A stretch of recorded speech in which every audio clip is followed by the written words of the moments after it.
Here we go. Awesome. Not yet. Take it away, John. Almost. No, it says we're live. It does. Yeah. Take it away. Greetings, Rink Rats, and welcome to the third official live video Rinkcast. I am your default host of this gathering of famed and treacherous Hawk fans from across the interwebs as I make this crap up as I go along. Joining me, as always, is my partner in crime, Jeff Osborne, better known across the interwebs as Gatekeeper and Pocket Hostile. And joining us tonight from the Rocky Mountain High, if you will, of Colorado, Aaron Goldschmidt, late in the Goldie of the Rink, Colorado. Hey, everybody. It finally happened. I'm sorry. Be professional, would you? Excuse me. I misspoke. And also tonight, better known across the interwebs as Stash ESQ, Christian Demi. Welcome, Christian, for your second appearance this year, I believe, or in the last 12 months anyway. Happy to be here. It's been a while, but I'm here. Well, it's good to have you. You're enjoying this Facebook live video Zoom chat thing that we're doing. Yeah. Trying to figure out if that's Joe Quenneville behind you or Mike Pence. I think it's Quenneville. Anyway, doesn't have a surgical mask either way. So nailed it. Boo! We've called together this fine confab, if you will, of lesser minds to talk about the recently announced departure of former Hawk team president and CEO John McDonough, now former, as of yesterday. Caught most of Hawk Nation by surprise. Even us, I mean, although we were the ones who were kind of saying that this was a logical move for the organization to make, I think we didn't think anyone agreed with us.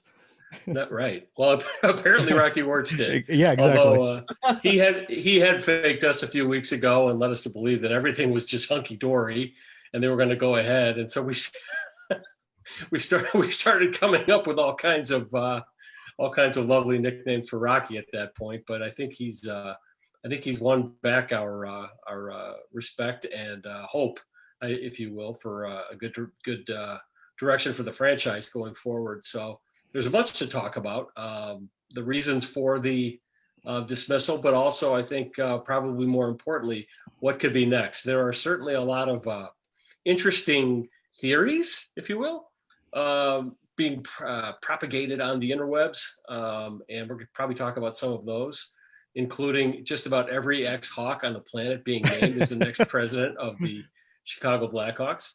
And Nick Boynton. Yeah, Nick Boynton. Enrico Ciccone. Daniel Carcillo. The ghost of Bob Probert. We will... Kim Janssen. Oh. The ghost of Kim Janssen, yeah. Cristobal Huet. Ooh. So we'll examine and pick apart all those rumors with our usual discerning lack of compassion. And so, what do you think, Gate? What do you make of all this nonsense? I mean, it surprised the hell out of me. I lay down on the couch to take a nap. I wake up to like 15 texts of someone being fired in it, and it didn't hit me at first. I was trying to reply to texts and try to figure out what actually really happened, because it seemed as though, a mere couple weeks ago, that he was getting the vote. The entire front office was getting the vote of confidence from Rocky, and everything was great, and they were going to go on next year doing the same thing all over again. And then suddenly something changed. I don't know if during this thing, Rocky and John had kind of a bit of a disagreement and direction or something. And Rocky just said, listen, if that's not the way you want to go, but that's the way I want to go. And maybe it's time for us to part ways. That's the only thing I can think of, because why would you give him a vote of confidence 2 weeks ago? What's changed in those 2-3 weeks or whatever to now go from, he's our guy to he's not our guy. It's bewildering to me. I have a theory, but I'm going to poll the rest of our panel. I have a theory, though, to share on that. What could have happened. So, pitter patter. Let's get at her. Aaron, what do you think? Personally, I thought it was a long time coming. I think first and foremost, Rocky Wirtz is a businessman, right? And I think that being a good businessman is not only elevating your own business and being successful, but it's also knowing when to cut your losses. And I think if you look at this team and you look at the direction, I think a lot of people would say, it wasn't going the right way, right? And the first thing that you need to have for this to be successful and to capture a lot of the viewers and a lot of the fans in Chicago is the product on the ice. It's not all the marketing, it's not all the hoo-ha, that stuff all comes with really good, successful product on the ice. And without that, without making the playoffs a few years, we're not a simulation or emulation of the Red Wings. They made it 20 straight years. We got halfway there and the wheels came off. So I think this is the right move, and I'm really, really, finally really excited to see where it goes. Stash, what do you think, buddy? I mean, I agree that change is definitely needed for the organization. Now, whether it's, McDonough or Bowman or Colleton, everyone's going to have a different opinion of that, or how many of the three are responsible for where we are today and direction that the team's headed. But I don't know if you guys had a chance to read this John Greenberg piece on The Athletic.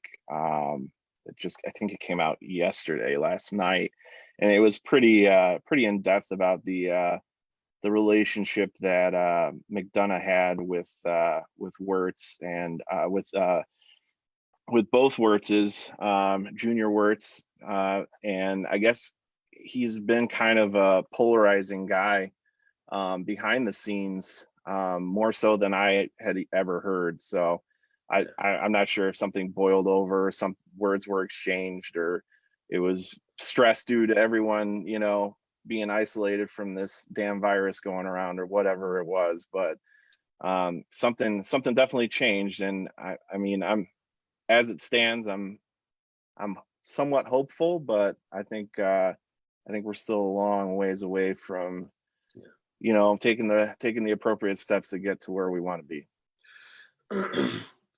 Good stuff. Gates kind of blowing my mind here with his various backgrounds. I'm about to have an acid flashback. I am listening. But, so here's my theory, and I haven't heard anything to this effect. But let me just throw out a scenario that I think something like this may have happened between the vote of confidence and the event of yesterday.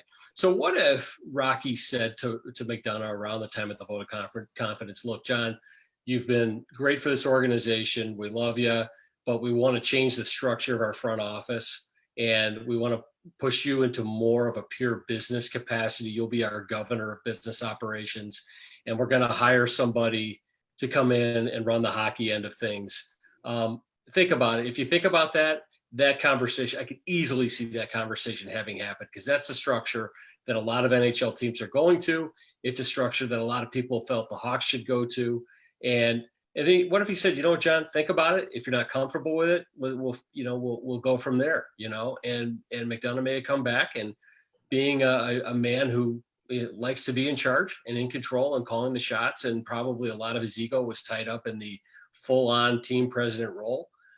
He may have said, no, look, I'm not comfortable with this. And then the decision was made. I'm not saying that did happen, but to me, that's a really plausible scenario. As far as what happened and the reasons behind it, I wrote the article yesterday on the Rink, and anybody who listens to our podcast has known how I felt for a couple of years, at least, that I felt like this structure in the front office was not working, that it laddered back to McDonough and his need to be in control of things and his style. And that's not to say he didn't do good things for the team. And that's not to say that he's not a genuinely nice person in person. I've heard that from many people, especially today. I've heard other things too. But the bottom line is that, the system wasn't working. The front office wasn't working. It was broken. And the results of the last few years prove it without question. You could talk about 3 cups, although frankly, a lot of the GMs prior to Stan Bowman are the ones who built the core that won the 3 cups. So I just think that, and I think that, Rocky Wirtz is recognizing that it's time for a new tone. It's time for a new direction. I think we will see more of a true rebuild after this. I think you're going to see a new team president hired who's going to hire a new GM, and Stan Bowman will probably be reassigned within the organization or given the option to leave. And then that GM will in turn hire their coach. And that's how it should be. And I think fans should be excited about it. We're going to have a couple of years probably of adjustment. I think we're going to see some popular players leaving as a result of this as well, because I do think they're going to more truly rebuild. That's my opinion, though. What do you guys think? Yeah, Hey. I mean, it's strange because, feasibly they could go either way with Bowman at this point in time. You know what I mean? It's like if they fired, if a new guy comes in and they fired him, sure, I could totally see that happening. But if they moved him up into the front office and kind of gave him a different title, kind of a promotion in the back office, and then replaced him that way, that could happen too. I don't know where, I guess maybe at this point in time that Rocky's shown his cards a little bit, and that he's backing Stan. He backed Stan over Q. And I think we mentioned this somewhere, maybe in our private chat, and he maybe backed Stan over McDonough too. I don't know. This is all speculation, but something's up. Something stinks about this. And it's not the end of the world because, I mean, really, he's a back office guy. He does marketing. He was probably meddling. We've heard some things about them, about him probably meddling in the background. And that could have been a reason, why some contracts were given out. Could have been a reason why some players were traded. He may have had a voice in the room with all that. So maybe it'll change or maybe it won't. But there was something needed to change. Something more needed to change. They'd already tried the coach. Yeah, I don't know where else to go with this. It jives with what John said earlier too, because I mean, from everything that I've heard and I've read, it kind of seems like McDonough ruled with an iron fist, and it was his way and only his way. And I think it's always a good idea to separate the business ops and the hockey ops, and that might have been what precipitated the decision. Aaron, what do you think? I think if there's one guy who knows what it takes to get to the top of the mountain, it's Rocky Wirtz, and he knows that to get back is you have to gut it, you have to tear it all down, because he was there, he saw it 10 years ago. He knows how championships are built, and he didn't like the direction, and he even said in that press release, John did such a great job with the resurgence of the Blackhawks, and I'm going to need to hire somebody like him to get us out of the funk we're in. Yeah. And I thought that spoke volumes in that press release. And I think he's a really smart guy. I've never thought of as the Blackhawks front office organization as stupid. I've thought of them as kind of deceptive at times, or they couldn't make up their own mind. And most recently, I just didn't really understand what was going on behind the scenes. And I think maybe someday we'll find out that there was a lot of disagreement despite the success. But I think this is a huge step, and I think it takes a lot of balls for him to make this decision. Well, at least do it now. I mean, why now? I mean, technically, it's middle of the season.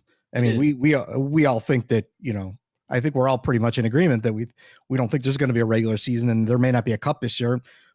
At some point, there probably shouldn't be, but they may rush it anyway for other reasons. But I don't know. It's just a weird time to do it when they're in season. It would be like firing Bowman in season. Like, they don't generally do that unless something's really, really, really wrong. Upset the apple cart like that in the middle of the season. They do with coaches, but not necessarily GMs or back office. It does make you think like maybe Rocky was leaning a certain way, and he's had a lot of downtime to think about it, and he just decided, hey, I'm doing it. Yeah. At the same time, we're not on the regular season schedule. It's kind of a unique case this year. one that we don't see very often. And, you know, with all the questions surrounding the timelines and, you know, when they're going to draft, how they're going to draft, when the season's going to resume, if it's going to resume, there's a lot of smoke being, you know, blown up behinds left and right.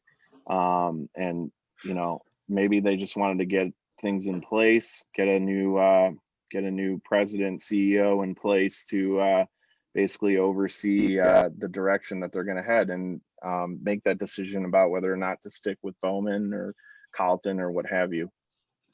Yeah, well, you know, that's just like your opinion, man. I think that the point that Stash just made about timing, it could be that he just wanted to get this done and he wants to get on with the interview process and align whoever this new leader is as soon as possible, in light of what's probably going to be a very important offseason for the team. I don't know if he's going to be able to do it, but we'll see. You know, but it just, I agree with you, Gate, that the timing does seem a little funny, but this has been a funny year, especially with the COVID thing and what it's done to the season. So, and who knows, there could be a whole backstory here that may or may not ever come out that drove this thing. But I just feel like, you know, if you step back and look at it from 30,000 feet, that, it was time for a change. You know, McDonough's personality, I think most of the rumors were true. You know, again, it's not an indictment of him as a human being. Everybody has different styles in the office. And, you know, it just needed to happen. I mean, they were stagnant. They were making bad decisions over and over again. They were doubling down on bad decisions.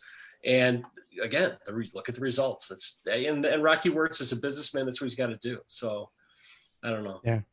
And don't you guys think that there was a lot of pressure with the Bulls doing what they're doing, and a lot of what, you know, their front office changes had to do with was influenced by the fans?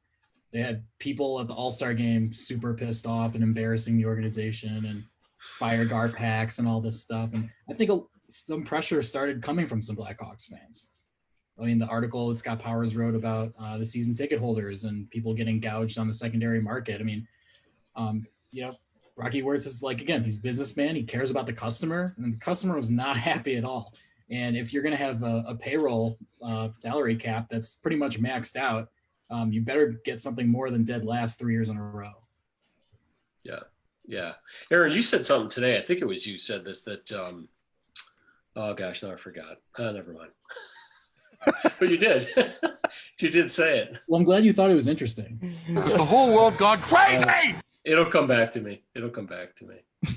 It's probably trashing Eric Andrews over something. That's a given. Speaking of Eric Andrews, he actually had a question that he wanted us to answer. He said, would you guys rather see Bowman go soon or see them give Bowman a chance on quote unquote unchained? I personally, I think here's what I would do. I think this is what Rocky Wirtz is going to do. I think anybody who is remotely closely associated with McDonough is gone, because, well, you know,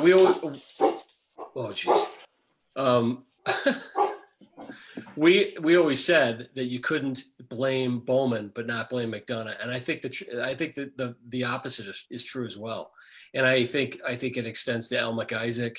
It may extend to a few other people as well. And if you got to change this thing. This thing is broken, and I don't think it's just McDonough. And you know what? I mean, I've always said that you can't blame Bowman in a vacuum, but at the same time, Bowman bears some responsibility for these moves. I don't think McDonough had a gun to his head telling him to call Dylan Secura his big trade deadline acquisition a couple of years ago.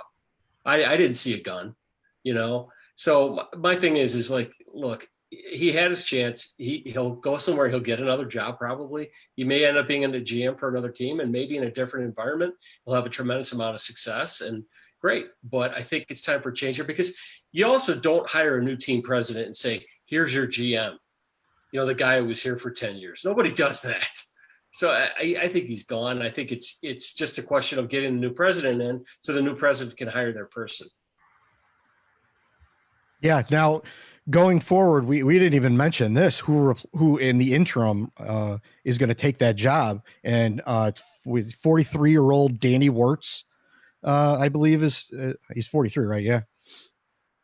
Who apparently recently unfollowed a bunch of us. So maybe he was getting ready to take over. I don't know. He still follows me.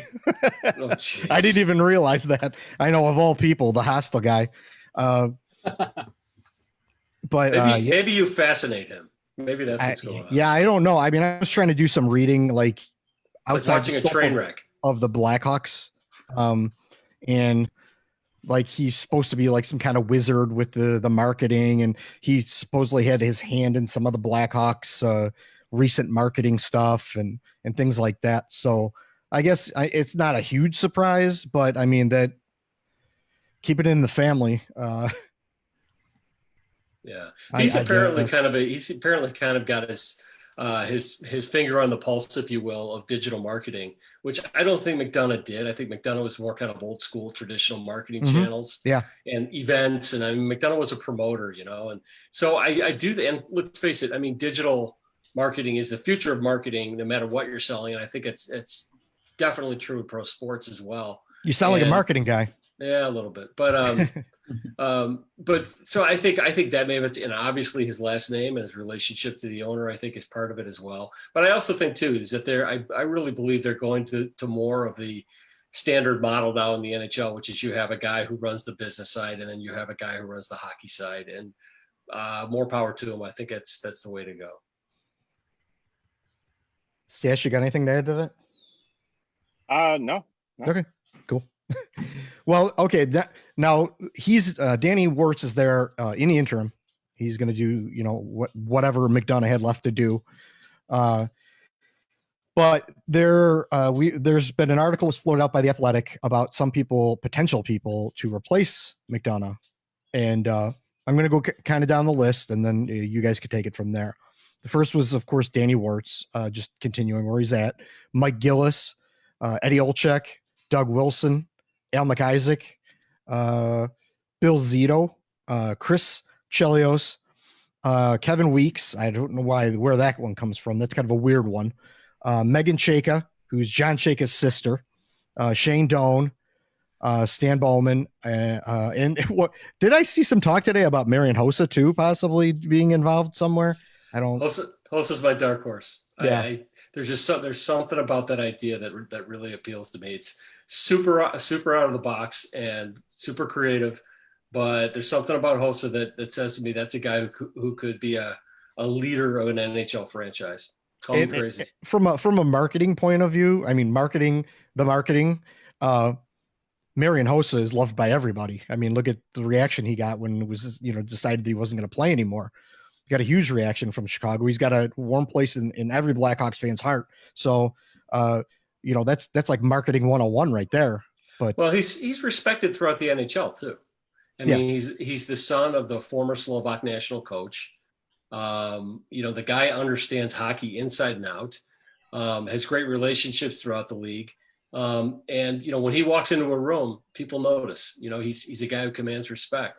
I lived in Detroit when Steve Yzerman was winding up his career in Detroit. And I think he's got some of those same qualities that Stevie Y has, a guy that everybody in the room respects and everybody in the league respects. And Stevie Y has been pretty successful wherever he's gone too. So that's and Joe Sakic, I think, is another example of that as well. It's a risky move though. I mean, as much as he's a likable guy, I'm not sure that that Rocky would pull the trigger on that one. It would definitely be a left field move that would shock a lot of people. Yeah, I agree. Listen, Stash, I agree. I would not. My heart says it would be a great move, and it's not my money, so it's real easy for me to spend it in investment in Marian Hossa as the leader of the hockey ops. But I think that I kind of doubt Rocky Wirtz would be that daring.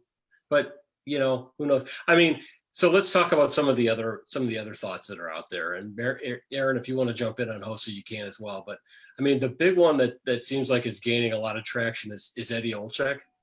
To which my response was, You mean to tell me that he's better than the executives of 30 other NHL teams? And what about Hawk Harrelson? Sir, were you subtweeting me with that? Yeah, that's right. Because my life revolves around subtweeting certain people. You're being very undude.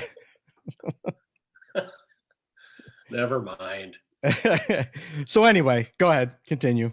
No, I'm just saying that I think the Olczyk rumor, I think it's a valuable debate because it feels like it's sort of like now the team president version of the ex-Hawk of the year. You know what I mean? It's like, every summer there's a debate about bringing some ex-Hawk back who's going to, really help the team, and they never work out, and they always end up being an embarrassment. But and that's not to say that who knows, Edzo could be a great team president and director of hockey operations. I don't know, but I question. People are like, well, he's got the experience. He was a lousy head coach for the Penguins. That's it. He's just got a hair more experience than Marian Hossa. Right. And right. A good point. That's a real good point. At the same time, though, like, he did interview with a couple of other clubs for front office jobs. Mm-hmm. I think it was expressed that there was interest from several teams to hire him, and he'd be interested in the job. He's certainly well liked. He has good connections.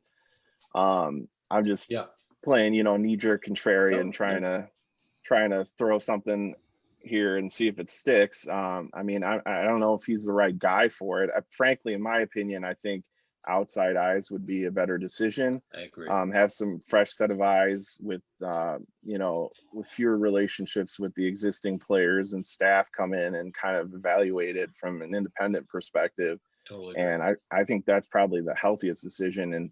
And maybe somebody with experience who can kind of put the hockey and the business aside and separate them and come in with a clean perspective and take a look at it and see what, if anything, needs to be overhauled.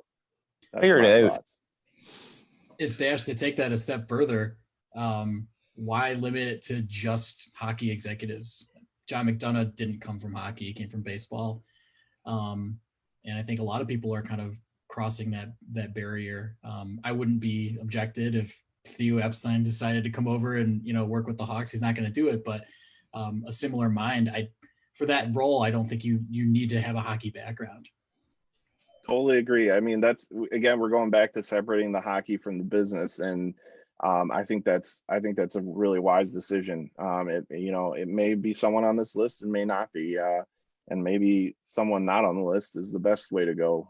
Bring in someone with an outside perspective again, and see what they can do. Yeah, I would. The thing about bringing in somebody from another sport, I think that, again, if you're looking at a traditional sort of old school president role who runs everything, like a Ted Phillips or how McDonough was, maybe that makes sense. But I think now a lot of teams are going to this bifurcated front office. And Gate, I'll tell you what that means after the meeting. But where you've got a business governor and then you've got a hockey guy, and the hockey guys running those organizations are hockey guys. And I think that for this team especially, where I think that there's a bad taste in the mouths of some of the fans now about McDonough, I think that there was a perception of a lot of marketing functionaries and flunkies around. I don't know whether that's true. I don't know. I know that they had a very robust marketing department, but I don't know if they were, if they were all running around telling the hockey people what to do. But I think that I do think that I think they need to get somebody from a hockey background who has real bona fides as a hockey person, who has respect throughout the league. And I think it's important from a perception standpoint as much as a substance standpoint right now for the team. That's just me. Yeah, I don't think anyone. Sorry, Al McIsaac, but I don't think anyone's clamoring for him to take over. I don't know. I don't know what direction they're going to go in. It seems like it's going to be less hockey, at least with having Danny Wirtz do it, because he's not really a hockey guy, and John McDonough wasn't really a hockey guy either. So, I'm just going to go with it's going to be someone not really hockey related. Really? Yeah. At least from So- the marketing perspective. I'm just Oh, going yeah, by I agree. what has happened with that. For hockey ops side of things, sure, yeah, it's got to be a hockey guy. Yeah. You can't have Danny Wirtz making decisions about personnel for on that side. So yeah, definitely split that up. Maybe I didn't even realize this guy was on the list until I just read it off. Doug Wilson's an interesting name on there. Yeah. I love Doug Wilson. He's Yeah. got a name, with the old school Blackhawks fans, of our ilk and age. Remember Doug Wilson. Yeah. So that's an interesting one. He's made some, questionable moves out where he's at, but in that time he's made some pretty good moves. Yeah. So I don't know. Maybe that's a way to go. That's generally been a very competitive team since he took over. That's a fact. What's interesting too, a name I saw on the list that made me think of another name. They had Bill Zito on the list. And a name of a name of a name of a name. Yeah. But they had Bill Zito on the list. Now, Bill Zito is, to the best of my knowledge, is the cap guy in Columbus. And he was an agent. He was an agent for Tuomo Ruutu and a lot of Finnish players. In fact, I think Bill started. Chris Block's going to love that one. I think Bill started the agency that Pete Rutili's with, Acme, I think. Anyway, so, but that made me think, well, Zito's probably not right because he's not really a hockey guy. He's an agent and he's a money guy. But then that made me think, well, what's to stop them from making an offer to Jarmo Kekalainen to run the hockey ops? I personally, I'd be dancing in the streets. I think he's a great hockey mind. I think he's a really smart guy. And I think he's respected throughout the league. Now, a lot of Hawk fans will go, well, why him? Elpo Suhonen? No, not Elpo Suhonen. Right country, wrong guy. The return Jerk. of Elpo Suhonen. No. I mean, and Tony Salami. What was his name? Tony Shalmaline. Yeah. Well, I mean, and people could go, well, what's he ever done? Well, the St. Louis Blues team that won the Cup last year was largely built by him. And he turned around Columbus pretty darn fast with some really smart moves. And people are like, oh yeah, well, what's Columbus ever won? Well, they almost knocked Boston off last year, number one, and number two, after they lost Panarin and Bobrovsky, they haven't really missed a beat this year. So they're doing something right there. So again, I'm not making the argument for Jesus, look what you did to me, for Jarmo Kekalainen. But the point is, there are people like that throughout the league who are really strong hockey people for whom this would be a big promotion. And, so I think that everybody needs to kind of broaden their perspectives a little bit and stop thinking, well, Chelios or Edzo, or that's it. I mean, there's a lot of good choices out there. And if Rocky's smart, he's going to go seek them out and talk to a lot of people and come up with the right person. Yeah, Stash, you got any ideas or wishes on the wish list, or anything outside the box that isn't on that list? Not really. Again, my one wish is that it's someone from outside the organization that can come and take a look at it with a fresh set of eyes. I think we've all kind of accused the Hawks at one point or another of being an old boys club and buddy and everyone, and like Mario said, they're not stupid. It's almost like they're too smart for their own good. And I think an outside voice would kind of come in and, bring some clarity that is much needed at this point.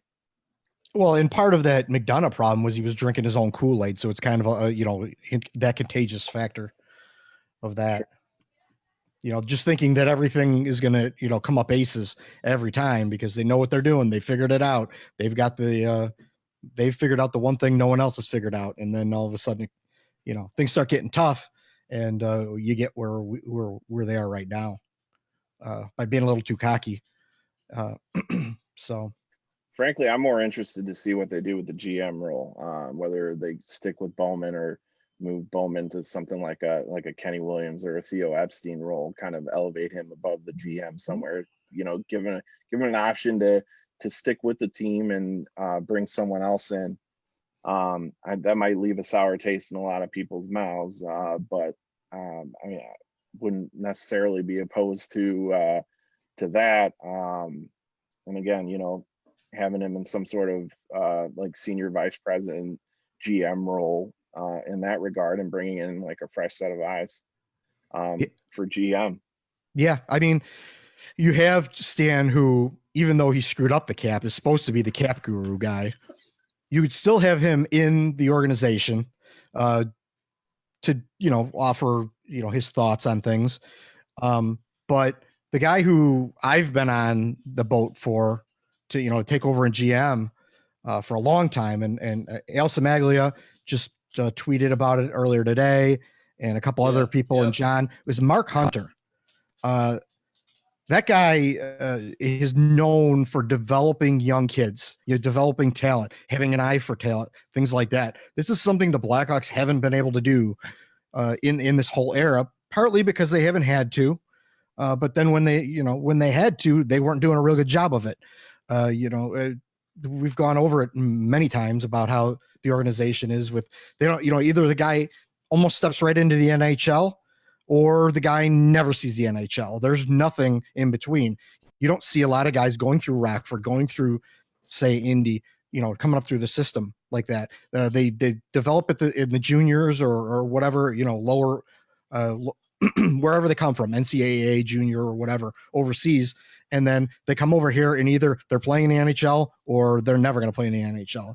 So maybe they, with this new youth movement that they're going to have to, figure out, it's not a choice anymore. This is something they're going to have to do with this new youth movement. They're going to need to be able to draft guys that can be brought through the system. They can then play a part on the team, on the NHL squad, bringing that player guy in. And then you have your cap guy behind the scenes, whatever, with Stan. You've got a kind of a two-prong attack, at least in that regard.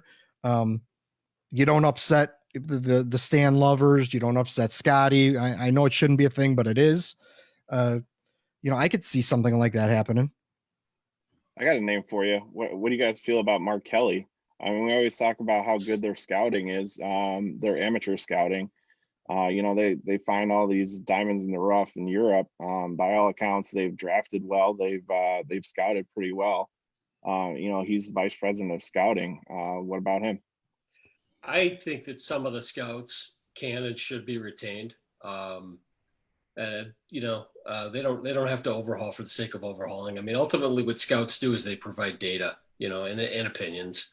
I think that, and good scouts are hard to find. And so I think they should keep a lot of those guys. There's no reason not to, but I think having the old GM around is automatically kind of an uncomfortable situation for the new GM. And it starts to move this front office sort of in the direction of the old Bob Pulford days, where Uncle Pulley was always around waiting to pound. Looking over everybody's shoulder. Yeah. I don't see, I mean, they may reassign Bowman to some job in the organization, but he won't, believe me, he won't be involved. And he won't be the new guys are going to be given the freedom to do this and to run this thing. And they're not going to have the old regime or old guard in the way and gumming up the works. I mean, that's what's happened for the last 5 years. Why would they want to keep that going?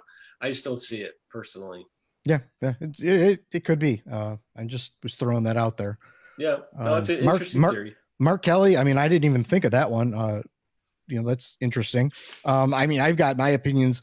You did mention the right parts of the scouting. There's other parts where it might be questionable, but overall, over in Europe, Artemi Panarin, Antti Niemi, Dominic Kubalik, like they've done all right. If they were able to find players that they not in the draft, but brought over in free agency, they've been pretty good at doing that for the most part.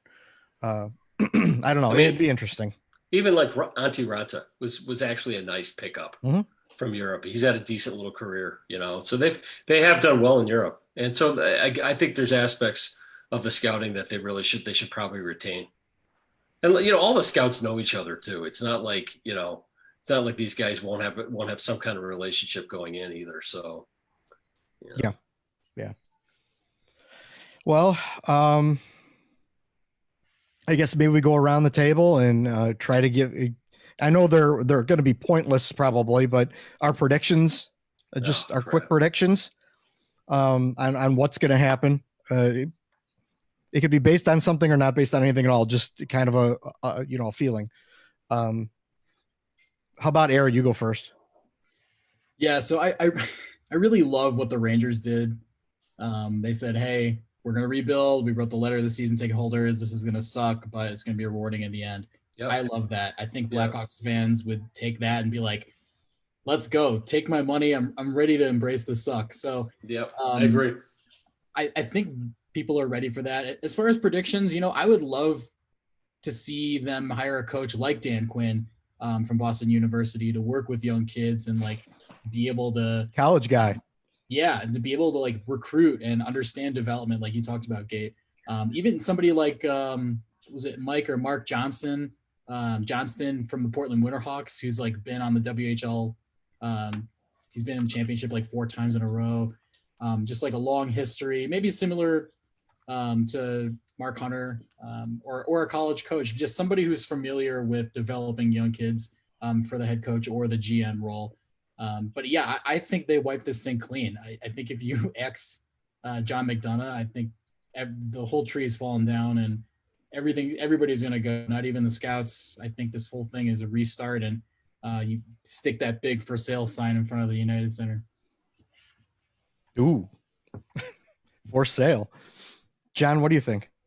I think that they're going to go with, if they go for an ex-Hawk, I think Doug Wilson would be at the top of the list for a lot of good reasons. And I think that would be a match made in heaven. Otherwise, I think they're going to go for a similar type of profile of hockey executive from outside the organization. It'll be probably a GM, a successful GM of another successful franchise. Because bear in mind, this is a promotion. This is not a GM job. This is really, for all intents and purposes, a team president job, even if the title is like governor or executive VP or something like that. So that's my guess. It would be like Doug Wilson or someone of his ilk from another organization.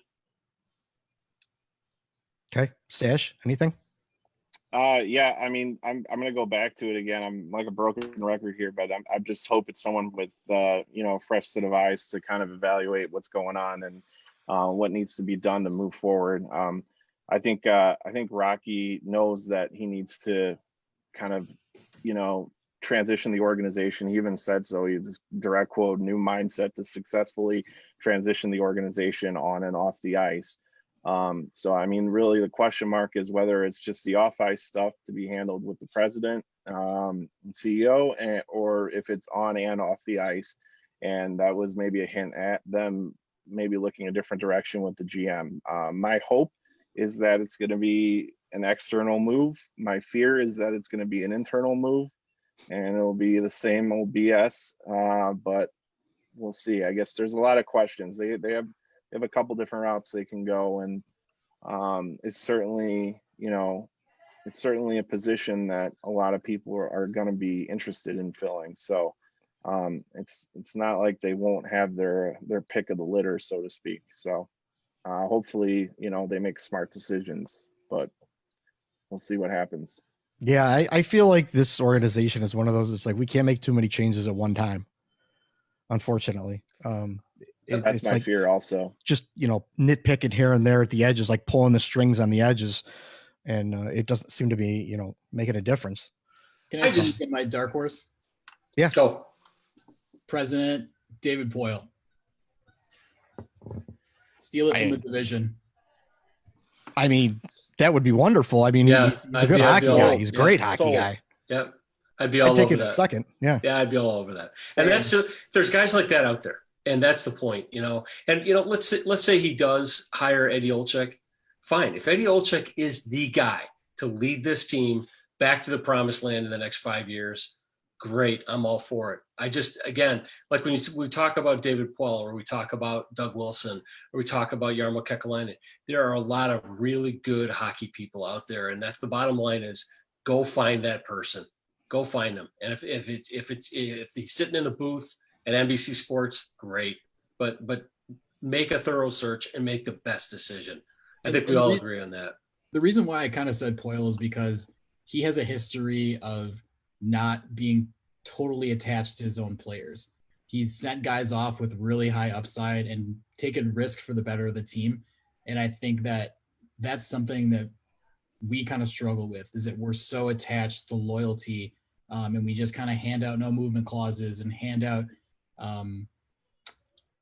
just a bunch of different things. Reward contracts, overpayments, the whole thing. Taking too much chance, and I think that I think David Poyle's liked by his players. He's respected. He's built a really good organization, and I think he would be perfect for that type of leadership role, where he's out of the weeds of the day-to-day GM stuff and kind of overseeing it. But yeah, I mean, he's the perfect guy for a ground-up type of rebuild. I'd be all for it, but I just don't know how it would even happen. I don't know if he's willing to even leave there, but it would be wonderful if he did. Stranger things have happened. Yeah. Yes, John Scott was in the All-Star game, so Paul Julian's coaching the Canadians, so. And Jeremy Colleton is coaching the Blackhawks. Yeah.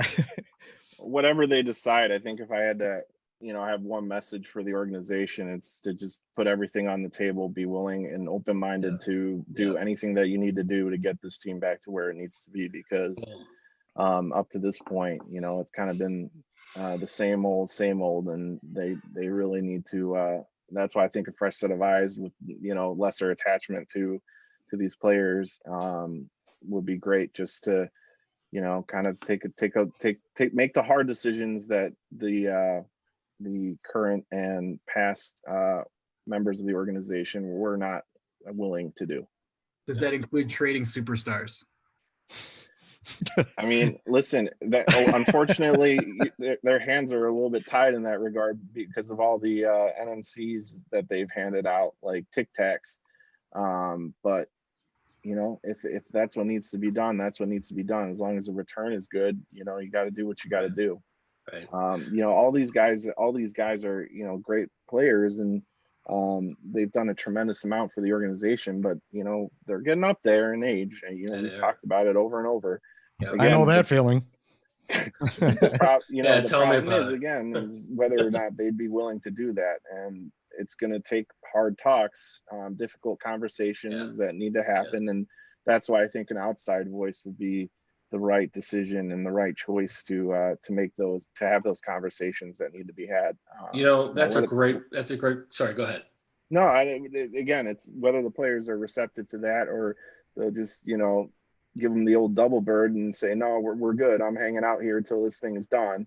That's another story, but at least someone willing to have the conversations would be somewhat promising.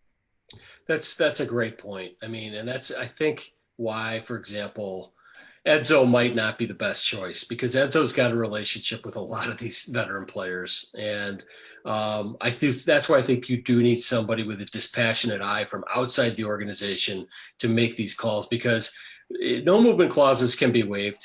And if the team comes out and they say, look, we're going to rebuild, we're bringing in a new guard, we're going to do a true honest. It's Hefe, man.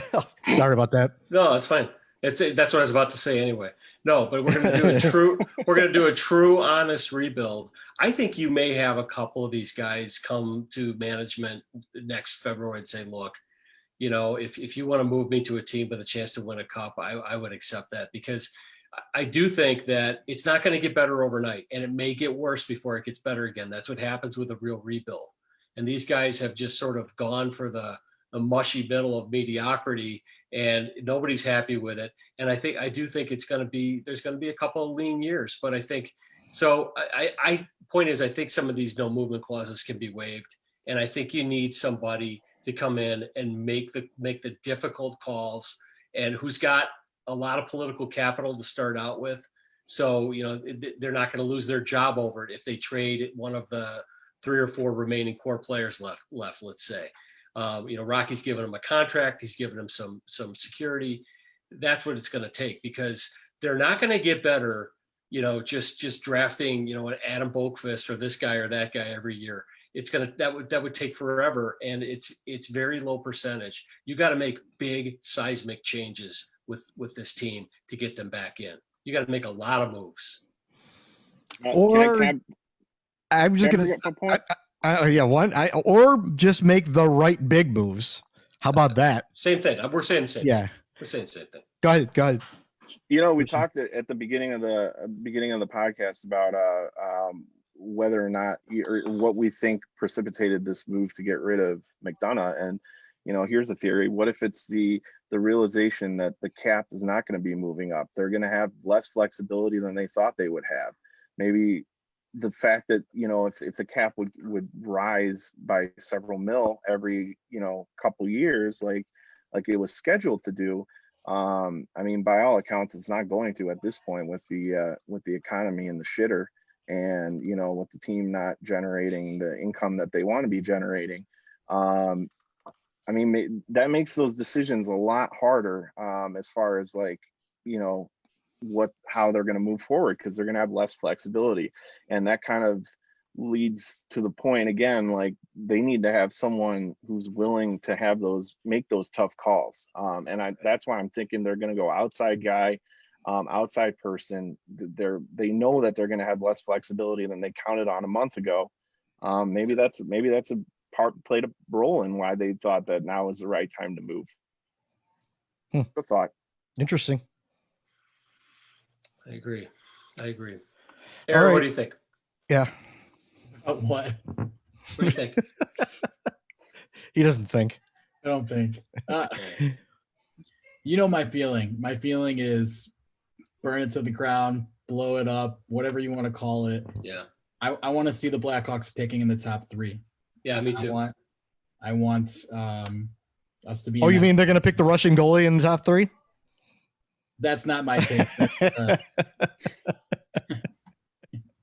definitely not. That's for take. Eric. Yeah. It's teasing next week. Yeah. But no, I just I had Blackhawks partial season tickets for probably almost 10 years. Then I had to move, and it just got too out of control.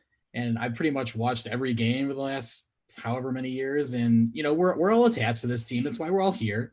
We live and die with it, and we complain even though we won 3 Stanley Cups recently.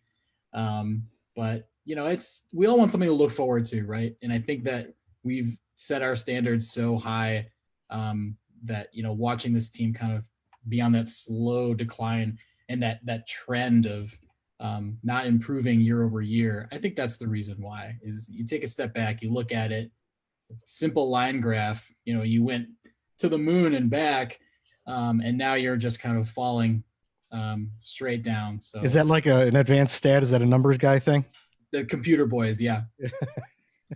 But computer boys. Yeah, if I was kind of manning that ship, I would see that trend and say, we got to do something to shake it up. And I'm happy. I'm proud. I've met John McDonough twice. Once in the vestibule. At Humble brag. And then at prospect camp with you. And I was like, yo, that's John McDonough. And you're like, I know. And I was like, let's talk to him. And you're like, I don't do that.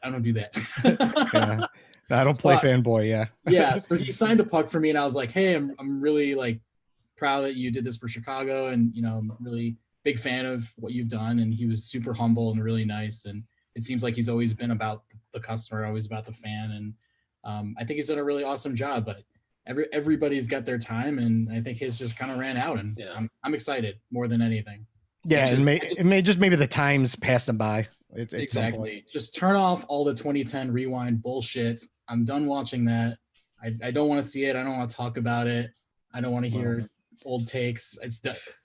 Can I just see the whole reason that happened is because nothing else was happening in the organization. That was all they had left. So, but go ahead, John. I know, but I just want to see Buffalo destroy Chris Pronger one more time. That's it, and then we can stop watching it.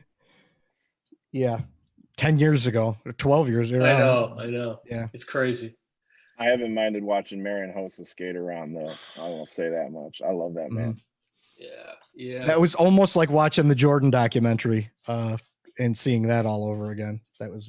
Speaking of which, how much fun would it be if there was a documentary on that 2010 team with all the shit talkers they had? That'd be great. I would watch that. I would watch it in a heartbeat. Yeah, I would watch all 10 episodes. I'd record that shit. Yeah, I'd watch them back to back to back to back. I just want to watch the Sharp episode. The Sharp one? Oh, man. Remember the Deadspin article that came out about him? Yeah. I just want to know what happened. The Kim Janssen episode. It's about 45 seconds long. After Kane stars in it. Well, that's a little bit longer than the Malcolm Subban one's going to be. Oh, jeez. Zing. I mean, just look at that whole episode. Subban, Leonard, the whole thing. I mean, that in and of itself could be like why this changed yesterday, you know? I mean, it was really poorly handled. So anyway, let's not rehash that. So what do you think, guys? You want to wind it up? Yeah, we can wind it up. Oh, I just want to say, Stash, your lovely significant other, we wanted to know what shirt I was wearing. It's a puck hockey shirt, so we got to get it on the shoot pucks, not people. She wanted to know what it was. Yeah, we got to talk about the sponsor just a little bit. So puckhockey.com, puckhcky.com. You can get a nice shirt like this. Shoot pucks, not people. You can get a very sweet Marion Hossa Big Hoss flat brim from Puck Hockey, or you can get one of these bad boys, a Puck Hockey fitted cap. See? Yeah, I've got the Hossa wins them all sweatshirt too in the background, but yeah. I got my Hossa So 500 shirt Aaron. on underneath this. Yeah. You got the Millennium Falcon in the background, bud.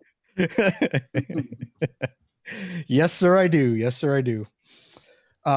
Yeah, so I guess we can wrap this up, right? We can. Cool. All right. Well, www.the-rink.com. You can find all of our stuff. I'm at Puck and Hostel on Twitter. John is at Jekyll, Jaeckel, Leighton the Goldie, and at the Rink Colorado, and then Stash Esquire ESQ on Twitter. But if you're not a member of his page, I'd be very surprised on Facebook. That's the Joel Quinville's mustache page, and yeah, that's there's like 40 something thousand people on there. So. I want to take a moment to preview one of our subsequent live Rinkcasts. We're going to have Stash back, and we're going to have a people's court where Stash argues against Josh Adams. He's just learning to this. be our official attorney. and Gabe will be the judge. I'll be the bailiff. I'll be Rusty the bailiff. I'm not a litigator, guys. No thanks. We do have Mr. Josh. Yeah, he's our guy. Actually, he's really his practice. He's our Better Call Saul. Yeah, his practice is more in line with what we need. Hardcore criminal defense. All right. General riffraff. Yeah. So anyway, yeah, at the Rink Official, at the Rink Shy, at the Rink Colorado, at the Rink Columbus, at the Rinkcast. If you get over to, if you're not watching this on Facebook, which you can, there is this video feed. I'm releasing this as the podcast as well. But on iTunes, if you could rate and review us, excuse me, that would be great. But other than that, thanks for taking time out of your busy schedules to download, listen, and support us. Until next episode, see you on the rink. Thanks for having me, guys. Thanks for coming. Excellent show. All right, I'm going to end it. Thanks for having me. I don't know. No, it still says live.